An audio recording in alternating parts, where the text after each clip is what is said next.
Hello, this is a quick tip to potentially reduce the chances of identity theft. And I'll include a story or two of how it's worked out for me successfully or not successfully just in the past week or so. So the tip itself is this: you don't necessarily have to give out your social security number every time somebody asks for it. So I went to a dermatologist just recently. I had a little thing pop up on my head, and it's not cancerous, fortunately, but I was doing the new patient paperwork at this medical office, and like most offices, they do ask for your social security number.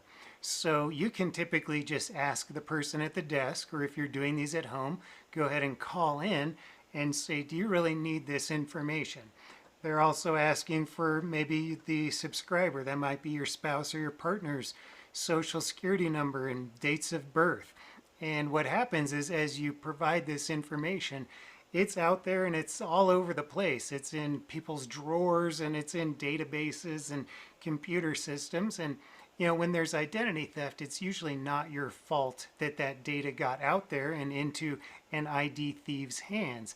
What happens is it's usually something like this, where maybe a medical office, maybe a bank, maybe some financial institution has lost your information. So you can, of course, just say, I'm not comfortable doing that, or do I really need to do that?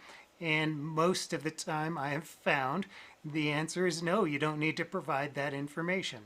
Now, I did just have a case this week where I had to provide my social to a gentleman who asked for it, and I left it out. And he wrote back and said, you need to include that when you upload this information. So it's not going to work 100% of the time, but a lot of the time it is an option to remove or exclude your social security number.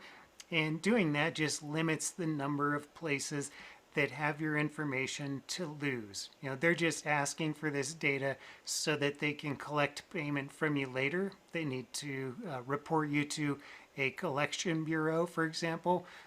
That's why they want this information, but it's really not necessary. So hope that helps, and have a great day. Please subscribe to this channel. It does not cost you anything to do that, and it lets you know when new videos like this come out. Plus, it helps me out a tiny bit, so thank you. And thanks to everybody who's already subscribed.